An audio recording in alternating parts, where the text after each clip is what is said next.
Manx Radio. The Mannin Line with Andy Wint.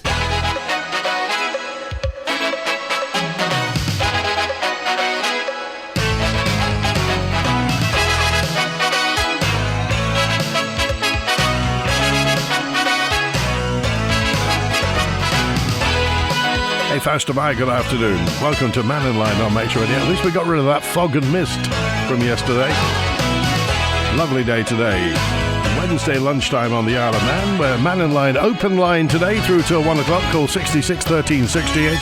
Text or WhatsApp 166 177. Email studio@manxradio.com.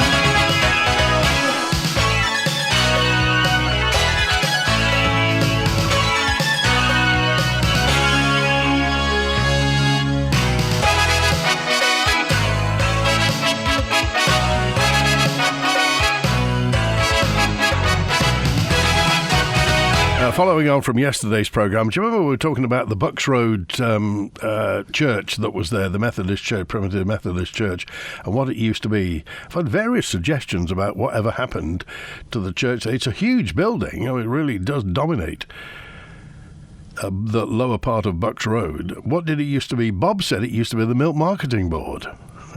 Wow. And it's been the subject of all sorts of development over the past few years. 10, 20 odd years, and I'll be interested to know when it actually closed. Talking about the panther yesterday, and the two sightings of the panther that used to be in the 19th, the Black Panther. Now someone else must have seen it. Did you see the Black Panther? What happened to it? Did it clear off? The feral redneck wallabies were abandoned pets about the same time as the panther was seen, says David. Well, of course, the wallabies leapt over the fence, didn't they, from the wildlife park, and now there are, 500 of the darn things there. But as for the panther, who knows?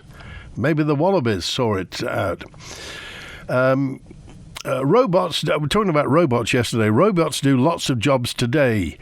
If you're talking about human-like robots, which won't be long coming, says Des. Yeah, remember this is 50-odd years since that TV show. Do you remember Tomorrow's World with Raymond Baxter and James Burke and people like that on it, that said robots were going to be doing everything? Like robots would be in the kitchen. Hasn't happened. Hasn't happened, has it? Robots would be cleaning the house. Hasn't happened. Robots will be cleaning windows. Hasn't happened. So I do understand that, robots and AI does all sorts of stuff, but it'll only take a few mistakes before it's all seen as a bit of a bad idea. They say that AI will get rid of accountants. Most accountants will be seen off by it, but it will only take one big mistake, won't it, where somebody's millions of pounds out for it. But anyway, if you've got anything to add to that debate, whether robots will be around, I mean, the nearest thing we've got to a kind of big robot on the Isle of Man is the automatic car wash. That's it. Robots don't drive taxis.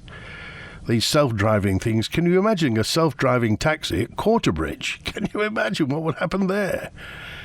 Or on Crellin's Hill? The future for robots on the Isle of Man. We'll see. But never mind the panthers. What about the foxes? There aren't any foxes on the Isle of Man. Jom. Are there foxes on the Isle of Man? A message in from Gary saying, candidates for MHK are all saying that their priorities are health, housing and education. Well, that's a given, yet candidates aren't saying they'll reduce the size of government or the welfare state. There's no mention of a focus on delivering cheap rather than clean electricity. One sitting MHK in an interview even said a wind farm would help maintain prices. But we have the highest prices in Europe. So it doesn't inspire much optimism for the future. Well, without mentioning any names, I just wonder what you think of the broadcast that we do before Mannin Line. Every day now we're broadcasting half-hour interviews with prospective MHKs. The candidates are on. They get the time to say what they want. It's that they can pitch their ideas to you, the electorate. And I just wonder what you think. You get the picture with some of them. Suddenly it's not going to be as easy as they thought. And a message also, this one says, regarding Joe's, was it not Smoky Joe's on Victoria Street when Dandara is now? Owned by Mike, used to have the furniture shops. You remember Mike? Didn't he go swimming every day? Didn't he dive into the harbour every day? Was it Alan Goff?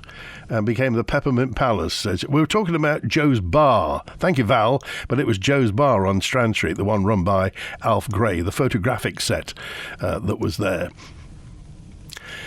The Fritzy in Farm Hill said, look, the best option for these green living grants and what have you is to provide solar panel subsidies to the public along the energy efficiency scheme. There's a quicker solution to wind farm debate, which will take 5 years before the final instalments. Solar panels are less noticeable, they're efficient and easy to install. They last a long time and they only require daylight. Of course, it works even when the sun isn't shining. Seems that the Isle of Man government incoming need to be persuaded to follow a simple and long-term energy-saving system and source of power for residents. And Fritzy says it is solar panels. So provide solar panels to the public. What, free? Wow. The Green Party person is dreaming if he thinks we'll ever have cheap electricity. I've not heard anybody saying that the turbines are making electricity cheaper for them. Well, the Green Party spokesman will say, well, they were going to quiz the Manx utilities to say where they've got with their green initiatives and how far they are off target. And again, come back to electricity. You know what always happens when we talk about electricity, and it is the one figure that I suggest you chalk on your kitchen wall and your chicken wall as well. 29p. How much is our electricity going to be? Our electricity is very expensive, relatively. Of course, we are an affluent island, so maybe they think we can afford 29p per kilowatt hour. Well, lots of people can, but some people can't. So in the future, I don't know whether you remember, but an MHK said ages and ages ago that if they pitched the pitch for the wind farms, if they said that electricity was going to be, shall we say, 10p per kilowatt hour, that everybody'd vote for it straight away. So do you think that would be an idea? That MHK was Laurie Hooper, who's standing in Ramsey. Also standing in Ramsey, Joe McGuinness, Robert Cowell and Janine Shimmin. But Laurie Hooper said that will be a way to get the public on board. Cheap electricity. Now, whether or not you think that would ever happen, whether or not we will get cheap electricity, well, and also yesterday, talking about the Insurance Fund, the National Insurance Fund, and the Chris Thomas, the Treasury Minister, says that money is the bedrock for Social Security, pensions and NHS allocations. He doesn't believe people should be troubled by reports that it could be depleting. The National Insurance Fund is sacrosanct. Well, Lee dropped a note in to say, I've worked all my life, and the contract when I started working in the 1980s prescribed that I could retire and access my pension at the age of 65. And without consultation, and certainly without my agreement, it's moved to 67 years. And there's talk of it going to 68 years. I wonder if the government is in breach of contract. It's just a thought, says Lee. Well, they can change things, can't they? That's within their remit to do things like that. Chris Thomas, by the way, is standing in Douglas Central. Chris Thomas is standing for re-election in Douglas Central. Also standing in Douglas Central, Andrea Kruger, Ann Corlett, Peter Shimmin and Devon Watson. So let's hear from Chris Thomas, MHK. The National Insurance Fund on the Isle of Man should be sacrosanct, and we shouldn't be worried. We have £1.2 billion in our National Insurance Fund. Northern Ireland, GB, decades ago, stopped having an investment account as part of their National Insurance Fund. They pay as you go for everything. So that's I've always just said that £1.2 billion is bedrock for Social Security and pensions. Yes, Alistair Ramsey is right. The more you pay out of it for state pension, the more pressure will be put on that bedrock fund. But I don't want, people shouldn't be troubled. The latest estimate was that the fund is there itself until into the 2040s. thought is. That's a long time away still, and we will look at it. In fact, I announced a few months ago that we brought forward by a year the next 5-yearly actuarial review, and one of the first jobs for the next Treasury Minister will be engaging with Government Actuaries Department to work out what questions we need answered, and one of those will be the extent to which the triple lock is putting pressure on our own national insurance system. So you're saying that we are a solid base and we shouldn't worry? I'm saying that we've got a solid fund that's a bedrock for future pensions and for social security and for the NHS allocation that comes out of it. What I would also say, though, is that what troubled me most in the last administration, the time that Alistair Ramsey was mentioning in his interview, was when Dr. Allinson took to Tynwald, which I read as saying that £1.2 billion of national insurance funds, earmarked inside the national insurance system, was available for other purposes. And I fought against that. That can't be right. It's there for national insurance. It's people's contributions over the years. So it's sacrosanct in your view? To me, it's absolutely sacrosanct. And just because we've got loads more than they have in the general in Great Britain and Northern Ireland, it doesn't mean we can take it for other purposes. What do you think on this? And you just wonder, I mean, that 1.2 billion, presumably that's not sitting in a current account. That'll be sitting in an investment account. So presumably, if it is, we'll be getting interest off that per year. I don't know, 2%, 3% on 1.2 billion, if it is, in fact, an investment account. So what does that go back in, or does that get spent, you wonder? Andy dropped a note in. Thank you, Andy, who just said which is the priority for the Isle of Man energy independence, via solar PV or the environmental badge via offshore wind? Why don't we hear the debate and argument going on between the two from government, says Andy. The Bucks Road Church says Sammy was bought by the current development builders, I think for 300,000. There was a slight upset amongst the builders on the site. So why was work halted? We don't know why. So we'll see. Who knows what's happening at the Bucks Road Church? Big building, very impressive building. Regarding the 29p per kilowatt hour, the price will never be cheaper. That's not how life works. What a wind farm would do is slow the pace of inflation. Why? 623. If you could give me a compelling argument as to why, and why can't we cut the price of electricity? Laurie Hooper said, if we made it 10p, everybody would be rushing towards the wind farms, wouldn't we, if it were 10p? Any thoughts? We've noted from supermarkets are trialling robots for stock checking and cleaning.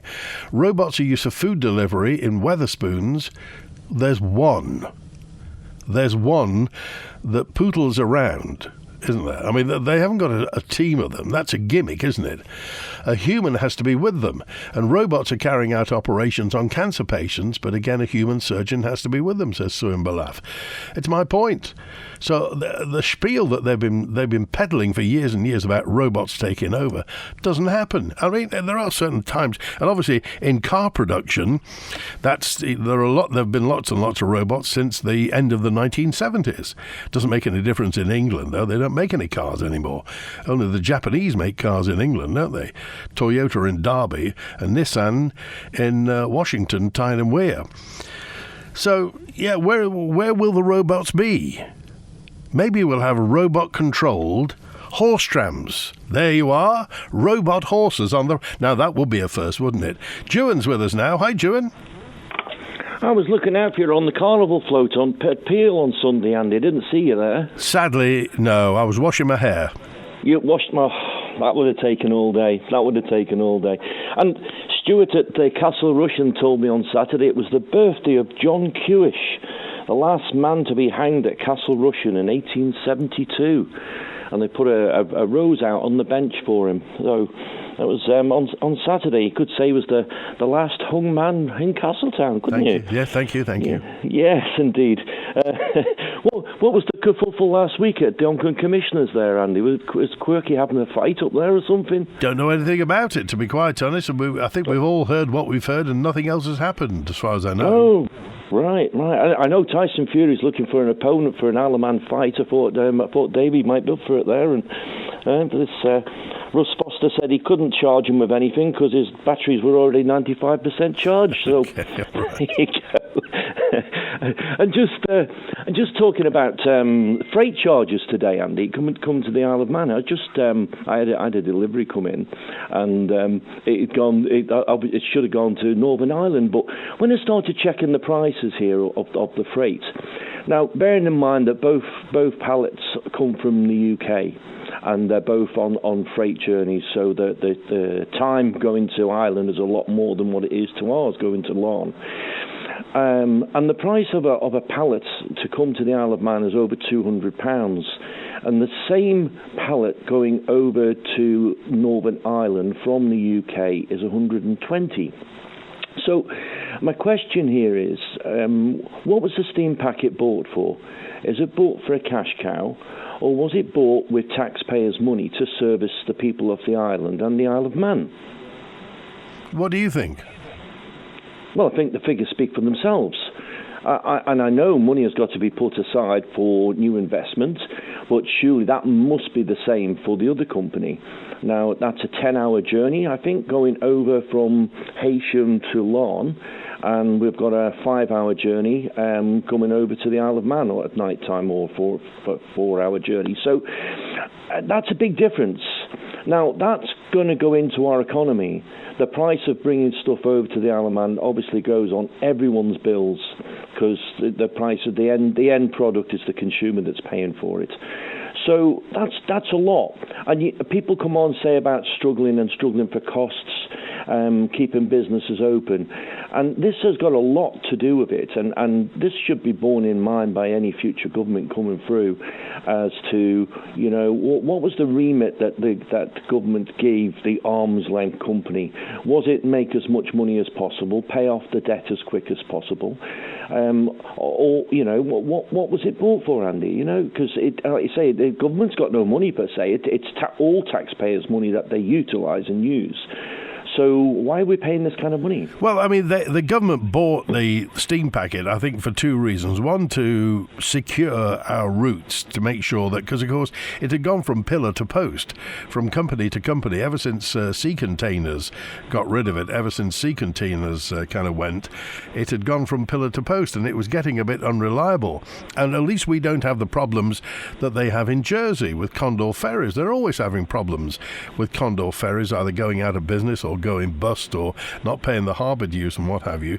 So the steam packet's one of those success stories that kind of just burbles along in the background. And particularly the Ben McCree, the much maligned Ben McCree, which everybody hated when it first came, but has turned out to be very, very reliable. So I think, and obviously, you're quite right, the steam packet is a cash cow, and we are the captives, if you like. We're the hostages, because we can't go to anybody else. We're the ones who have to pay. We're the one, and the people who, feel sorry for the people who have to pay the freight charges, because it's an awful lot of money for people who are bringing trailers over. But that's the reason the government knew it was a cash cow, and they bought it on our behalf, but also partially to secure the routes. And thank the Lord they did, because can you imagine what would have happened during COVID? Well, taking the COVID thing out of it, and I know from being in Guernsey, I think that they had the sister ship of the Ben McCree, Condor had that, didn't they? I think they were using it on the Guernsey route. Yeah. I remember seeing it coming in and out at Guernsey. I see your points. I think going back to when I think Alf Cannon was the Treasury Minister, and I think was it 230 that was paid for the steam packet originally?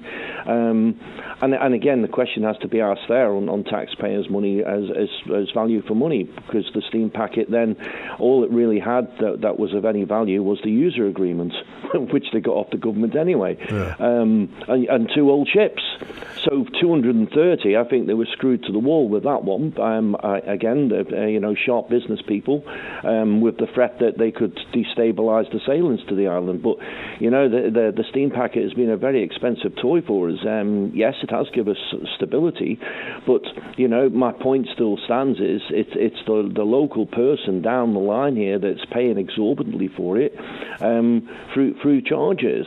So, just trying to decipher is it all the steam packet or the freight companies sticking extra charges on? Well, I mean, anybody who brings anything in through the steam packet will be passing that charge on, whether it's been estimated anywhere between 10 and 17% will be because of freight charges. And that's, and we're hostage to it because we all want fresh food, fresh bread, fresh this, fresh that. All the builders want materials and what have you. Everybody wants stuff that's going to be brought across. So, we want the modern life, and the modern life includes the steam packet bringing it to us.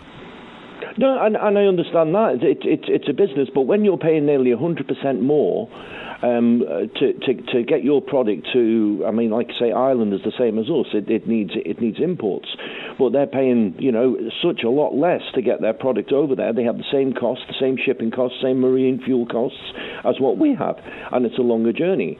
So I'd just like to know, in fairness, where we're heading with the steam packet. Considering the amount of businesses that we have here who are now struggling through surcharges and costs and everything. Yeah. It would be interesting if we can get some kind of answer from. Well, the problem be, of course, it's not FOIable. The steam packet company doesn't have to respond to freedom of information requests.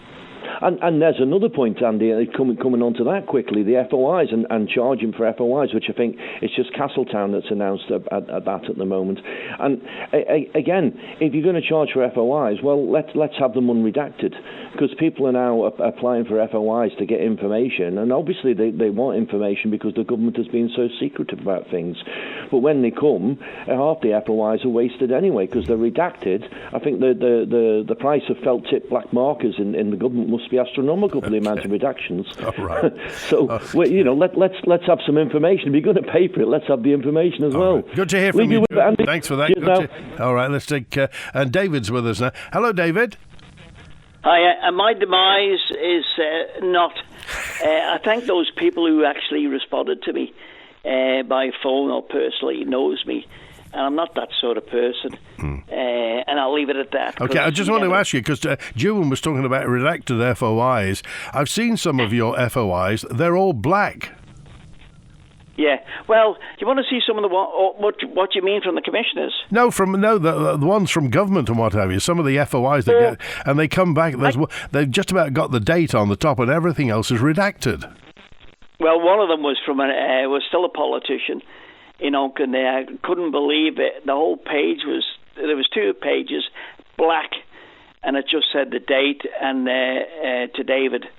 And that was it. It needs to be sorted out. And especially, too, you're talking about the steam packet. Just slipping in there now is, what are all these candidates saying? I've got an interview with the CEO of the steam packet. Can you send me your questions and I'll get the answers? Well, why can't he answer people directly? It's there's 2 sides of a coin, isn't there? You either do it or you don't do it. And why? Because there's an election on. It's sucking up to candidates just in case they get in, as far as I'm concerned. Sorry to be on that. And before my fan says anything, I've got 50% in the battery and I'm producing 2 kilowatts. Okay. And you look at all the government buildings that could be done with PV panels. I know they're doing a few. Look at all those schools which are going to be lying empty now until September. Could be producing electricity to the grid and helping us out. But we need to get the chief executive from Manx Utilities on the show and just say to him, because you're not an election candidate, he's a civil servant, and he's the head of the civil service, what's the policy of Manx Utilities? Why can't certain people have PV panels put in their street? Is because other people have got PV panels in there, and the cables can't stand it. That's not our fault, is it, Andy? That's the fault of the... That's the issue. What do you know about this dredger? Oh, the dredger. I was going to say, somebody sent me the video of the dredger. It's not a dredger. It's what we call the water buffalo. It's called the Terra Ushti. That's the only thing I know in Manx, and a few other things. And all it does it drags a bag or a log up and down and disturbs the silt. But are we getting to the bottom of what's gone on in the harbour? And the other issue there too is what's happening with the RNLI about the station down there. Nobody knows. Well, that's such a sad thing for us in the Isle of Man when the guy that invented the RNLI was here. And what we got the Terror Refuge for? Do you know Well, what the I mean? fact is, the old lifeboat house looks a very, very forlorn sight. It looks like it's about to drop into the harbour. Yeah, and I don't know what's going on. And sorry, it's with the DOI, isn't it? So indirectly, we haven't had any statements from the government perspective on that to find out what's happening with it. I know the other stations are covering it, so there's no panic. But you look at now, the good weather's on, and all the kids are running around, probably jumping into harbours, and you can't do that. But we don't want a tragedy, do we? Anything at all? We don't want that. No. Anything at all on that. Okay. And can I say, for a big plug, that Duncan AFC are having a car boot sale on Sunday at Blackberry Lane. So, Andy, if you come up, because I notice you've got a bit of a cough there, I'll buy you a cup of tea and I'll maybe get you the blue ribbon or something like that. What time does it start on Sunday? 10 o'clock. 10 o'clock, car boot sale. 10 o'clock. That's on Blackberry Lane, isn't it? Blackberry Lane, yeah. The grass is all cut because that's been done. And it's greener than some of the places I know that's around the island at the minute. Okay. So I must be doing a good job. All right. I'll leave it at that. Thanks for calling today. See you, boy. All right, 29 minutes before 1. Bonzo's with us now. Hi, Bonzo. Hello, yes. Is Julian still listening, I wonder? Probably, yes. Oh, right. Well, Julian, old chap, okay. Just go and sit down now. Are you sitting comfortably, Julian? Right, good. I'll begin. I'm phoning to agree with him. I think he's passed out. Yes. Somebody give him a brandy or something too, and some smelling salts. Before he has to lie on the chaise lounge for the afternoon. Yes, I'm agreeing with him about the steam packet. Firstly, we paid far too much for it. And Jim's quite right to point out that actually what the steam packet was worth at the time was the fact that it had a monopoly license in the sea services agreement, and it had the 2 boats and I think a little bit of property still somewhere. So 30 million, let's say. All right, being a bit generous, you might think about paying 50 million for it, right? But we paid 120 million for it. The difference, of course, between 50 million and 120 million, getting on for the entire cost of the Manxman. Got some. We were seeing that we were coming from a long way away there.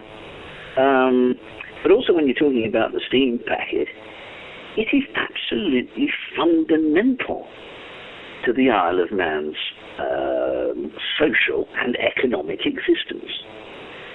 If we didn't have that, we'd be like St Kilda for about 30 years.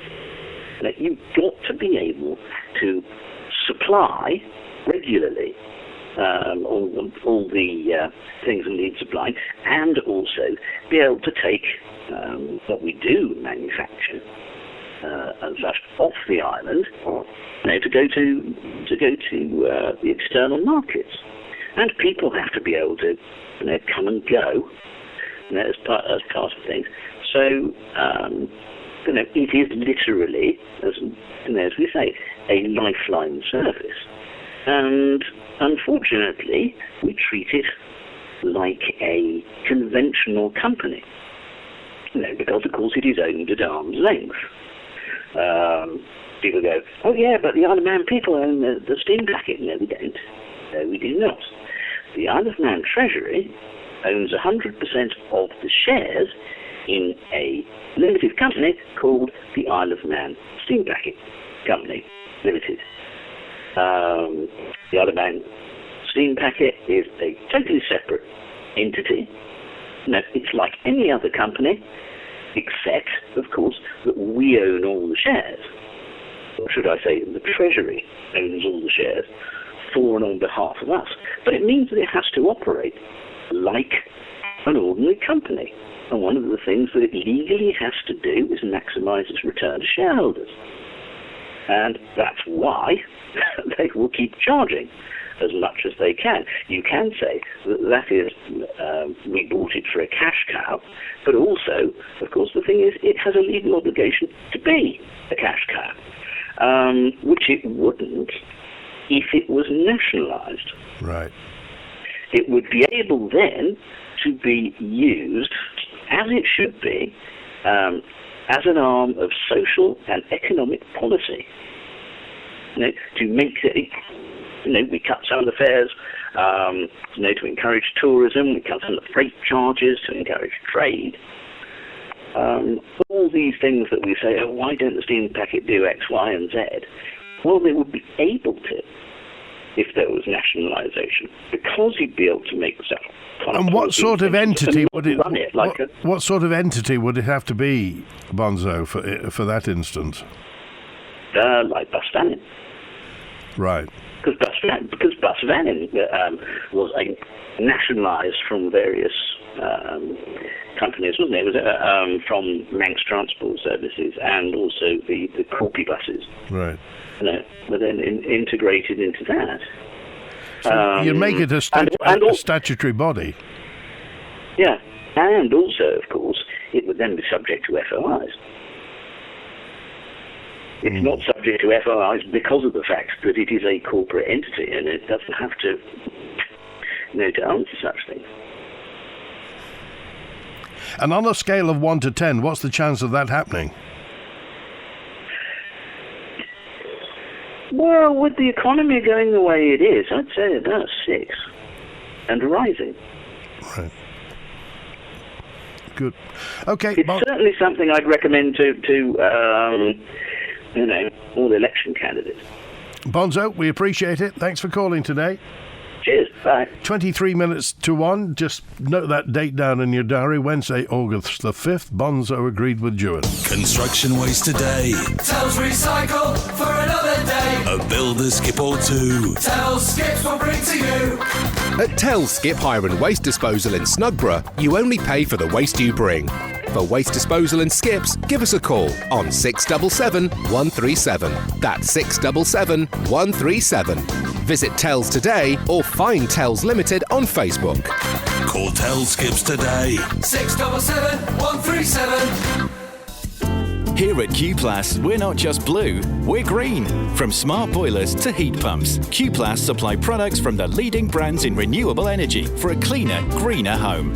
So call into Q-Plus on Snugborough Trading Estate, the island's largest independent plumbing and heating merchants for trade and retail. Or call 673 131 to talk to our friendly experts about the latest cost-effective products in home heating and find out what we can do for you at Q-Plus. There's monkeys and meerkats, penguins galore. You can meet with a panda, owls, lemurs and more. The Currachs Wildlife Park is open 7 days a week. So book your tickets and experiences online now at currachswildlifepark.im. You've never got no money because of all Jamie Webster is coming to the Villa Marina on Friday the 25th of September. The Liverpool singer-songwriter has become one of the UK's most celebrated folk-inspired indie artists. With 3 top 10 albums and a reputation for powerful live performances. After playing to tens of thousands at Sefton Park and consecutive appearances at Glastonbury, Jamie's bringing his latest UK tour to the Isle of Man. Don't miss Jamie Webster live at the Villa Marina on Friday the 25th of September. Tickets are available now at villagaiety.com or by calling 600 555. The House of Keys general election is on Thursday the 24th of September, and Manx Radio is helping you get to know the people asking for your vote. From Monday the 31st of August, join us for our live constituency debates hosted at Studio 1 by ELS Group, where every candidate standing will be invited to take part. Want to be there? Well, just visit the Manx Radio election mini site, find the date of your constituency debate and apply for your free audience ticket. Find all the details at manxradio.com. The Mannin Line with Andy Wint. It's 20 to 1. It's Wednesday lunchtime on the Isle of Man. But Wolfie said, I agree with Bonzo. Crikey, everybody's agreeing with everybody. We did pay far too much for the steam packet, far too much by far. It would have been better off to get an outside company to tender for the agreement. Look at the efficiency of Mezeran. Who owns, is it Dola now own Mezeran, don't they? The thing Bonzo forgot in his cost analysis is the pension liability for the steam packet employees, which will probably dwarf everything. Yes, the steam packet pension liability. I don't agree with residents being charged for an FOI to anybody, including government agencies and commissioners. Seems to me that the issue is self-born. The only way for media organisations to get transparent answers and information from bodies is through comprehensive FOI requests. Now, if bodies, departments, agencies, arms, reach entities and commissioners adopt a more transparent policies for engaging with media requests, this is from Jason on WhatsApp, then surely the cost to produce an FOI would no longer be an issue. The biggest issue I see with FOI is how willingly government departments claim exemptions due to commercial sensitivity. These have been challenged multiple times through the ICO and then orders made to release information duplicating work. This goes back to the same principle, unwillingness to be transparent. Talking of historical buildings, the old courthouse in Ramsey's just gone to a private owner. Oh, how we miss our once police station and post office. Times change, says Francis. What's renewable about a solar panel, says Ian on the WhatsApp. Everything required to make these products comes out of the ground. Rare earth minerals, silica. Once its lifespan of 20 to 30 years is up, it goes back into the ground for landfill. What are we going to do on the island with 100,000 renewable redundant solar panels in 20 or 30 years?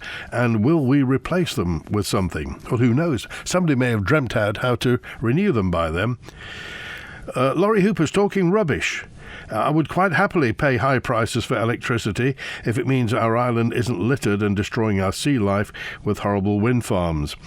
John says, self-service tills at Tesco are tax evasion and no staff, no tax, another way to increase their £1 billion profit margin. These are the self-service. Do you like those self-service tills? Can you cope with them? Bucks Road was bought to develop into apartments, but the developer had problems, says Texter 951. We bring materials onto the Isle of Man. We only pay £130 a pallet, not £200, says Texter 223.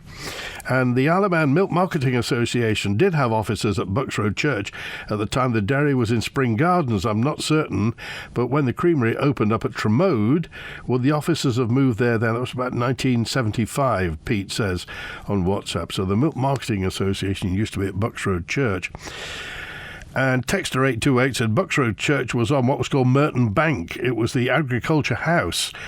The Manx NFU union officers and insurance were there. Also the marketing, Isle of Man Marketing Society with its various branches for milk, spuds, meat and Agrimark and what have you. The meetings and officers were there under the Chief Secretary, Henry Robinson. The creamery moved from Spring Gardens to Tremode in 1974. Well done, 828. Not sure when they moved the officers from Bucks Road. I think it's funny that the person who wanted relaxation of work permits now posts in his bid to get re-elected for stronger work permits. Who's he trying to kid? He voted for visa regulations, giving them out to private operators, says Mark on the text. I think it's hilarious. He must think we're goldfish. Says Mark. Thank you for that. Let's go to Brian with us now. Hello, Brian. How are you, Andy? Very well. Yourself, Brian? Oh, I'm pretty good. I'm just very annoyed and disappointed, really, in the quality of all of the candidates. I can't see that any intelligent person would vote for any of the incumbent members. Let's just look at their history. And we've been trawling into our reserves for the last 20-odd years, and nothing has changed in the last term, so they're not any good. I've been speaking to a few of the candidates, and when you hit them with a question like, what's the Common Purse Agreement? Or explain to me the pink and blue books, you get that blank expression across their face. They haven't got any management skills, any of the ones that I've come across. And even the gentleman from who's got a wealth of knowledge in medicine has spent his whole life practically in academia or in government employment. So he's never had to find the money during the course of the week to pay his men on a Friday. I mean, we're spending fortunes like Douglas Corporation, cutting down on services and increasing the rates out of all proportion. No proper management anywhere within government and nobody trying to address it. Chief executives walking away with fat salaries after being incompetent for decades. It's going to require a real dramatic, strong-willed bunch of individuals to pull this back into shape, and none of those are on the hustings at the moment, are there? Well, I just wonder was it ever thus? I mean, if you'd gone back 30, 40 years, would people, and I'm not saying how old you are, would people of a senior age would have thought that the new politicians were a bit rubbish anyway then? They had to learn somewhere. No, 30, 40 years ago, prior to 1984, politicians weren't paid. So you had Clifford Irving, John J. Bell, and all these businessmen who were managing their business and could afford to serve as MHKs and heads of boards without having to delve into the public coffers.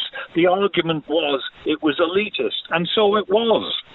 But at least at that time, we had people who understood that if you get a budget for 20 million and you go to 100 million, most people can't afford to pay that.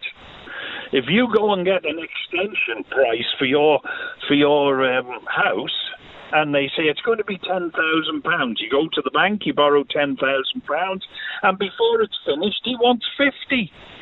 That's ludicrous that you've got to sit back and allow that to happen. Now, on this blooming populist contest, in my district, there's a certain individual. Every day now we see a nice, pretty picture of him standing there in a new pose. And we get all this diatribe. I got up at 6:10 and I had to walk along, had a cup of tea, went to the toilet, and I don't want to know all that. I want to see what he's doing about putting something back for the TT, because it was his hand that took away the scoreboards, and look what we've got. I mean, I know it was very difficult to find somebody that could work with wood, because the 100-year-old scoreboard that was there was made of wood. Can't make them now, can we? Can't repair them now. And then spent a fortune to protect the people behind it and it with all the protective armco before pulling it down. You know, decisions. Look at Douglas. Walpole Avenue, a demolition site. The bus station, demolition. Hung up in planning, the North Quay site. You can go up in town, Park Road School, Summerland, 50 years of an eyesore, and I haven't even heard an MHK whinge in the House that it's all going wrong. Have you? Have you heard? Are you going to be voting, Brian? Oh, well, I'm an Onken. Can you be bothered? Well, I mean, I don't normally class you in as somebody having a philosophy of despair, Brian, but it sounds like it. Well, I mean, we are going to hit the buffers very, very shortly. We've been delving into our reserves for the last 20 years on a regular basis. And can you see any of these individuals having the strength to take on a department and say, that isn't going to happen. We need to make serious cutbacks. We haven't got any proper managers within government. I mean, I've managed businesses and I've done, I think, quite nicely in life. And I know the value of a pound, but there have been times when I was managing businesses where it's necessary to say to people, no, you can't have the day off, and no, you've taken the day off, and that's not acceptable, and I'm telling you, do it again, you are down the road.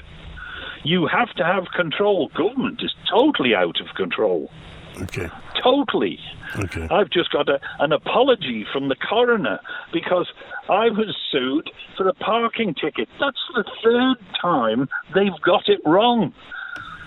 Can the parking department not read registrations clearly? Okay.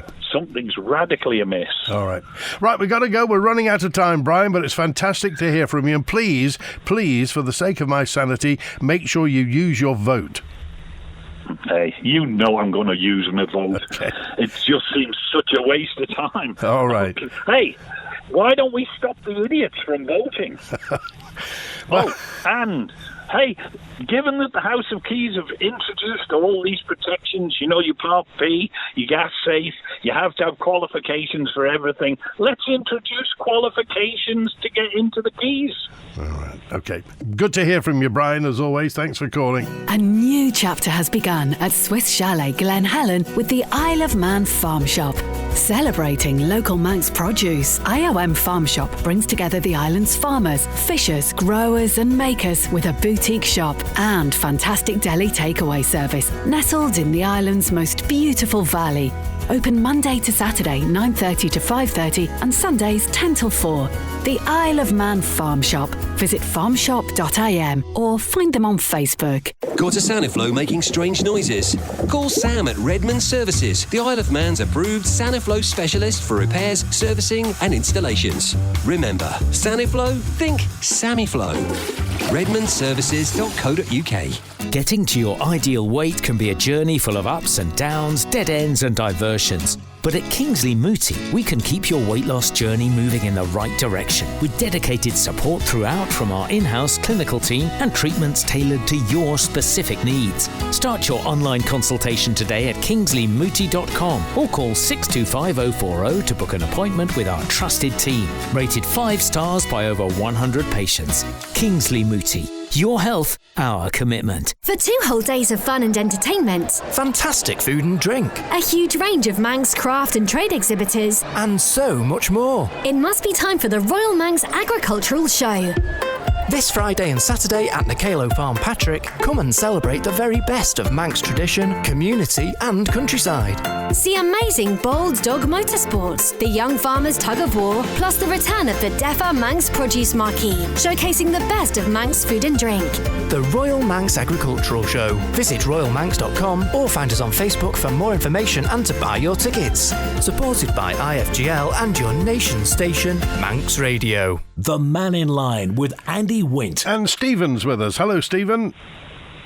Good afternoon, Andy, and good afternoon, listeners. I wasn't going to ring in today, but after hearing June, was it June or Julian? It was June. June and Bonzo talking about taking completely over the steam packet and its ferry services. I was aghast at that, and I thought, oh my goodness me, no. The very thought of the government wanting to run the steam packet, it would be open to 24 different ideas. It would be constantly interfered with, and I think what we've got to remember is the purchase of the packet cost a packet, and we must remember what the old steam packet. Admittedly, it was owned by other investors. But they did, the core proposals were to build 2 new ships to replace the Ben Macree and the Mannin. They did say they would keep the Ben Macree as a dedicated backup vessel for both fashions and freight, and this would significantly enhance the island's self-reliance. And this was all done within the Strategic Sea Services Agreement, and that's where we must look to, possibly even only leaving a golden share with the government and reselling the shares back on the open market. I'm sure there'll be a lot of island residents who would like to own a part of the company, and I think that possibly is a better way forward, because taking the company, the steam packet company, under its wing would be, in my view, another disaster, and it would cost so much money. We would be aghast at it. After all, it's cost us a fortune now, which is the berth in Liverpool. I'm sure within the core services agreement of the private company, that was to be included at some point, a new berth and facility. So I would dread the government taking over completely and it becoming like Bus Vannin of the steam packet company. Right. Okay. Stephen, we appreciate your call today. Thanks for putting that point so succinctly. Thanks for calling today. It's 5-1 on Mannin Line today. More messages of them. There are foxes because I've seen them. What? This is Paulie, crossing the road in front of my van in Andros in 1992 and 2000. I've seen foxes. I've heard rumours they were brought in by some people to start fox hunting in the late 80s. And the government turned a blind eye to this. So, and just like they tried to deny the wallabies were out there going wild and breeding. Well, wallabies, yes, I've seen wallabies, but foxes... Any foxes on the island? Oh, we got a note in, by the way, from the RNLI, and we've tried to get the RNLI to talk to us, but they won't talk to us. But the situation with the Douglas RNLI falling into the harbour thing is... They've paused volunteer exercise and assessment activity at the Douglas Lifeboat Station for an initial period of 2 weeks, this was a couple of weeks ago we heard from them. The suspension is said to be a precautionary, safety-led step which follows a review of trading progress. RNLI says the pause will allow time to carefully consider the safety and most sustainable way forward, whatever that means. We've invited the RNLI to speak to us in an interview. The opportunity has not been accepted. We are keen to speak to anybody from Douglas RNLI. If anybody wants to talk to us, please call 682 600. Ask for the news team. They'd love to speak to you, 682 600. But the RNLI, founded in the Isle of Man, and it looks like a bad joke, doesn't it? Anyway, that's it. Back with another open line, and thanks to Donna on the phones today. Enjoy your Wednesday. WINT.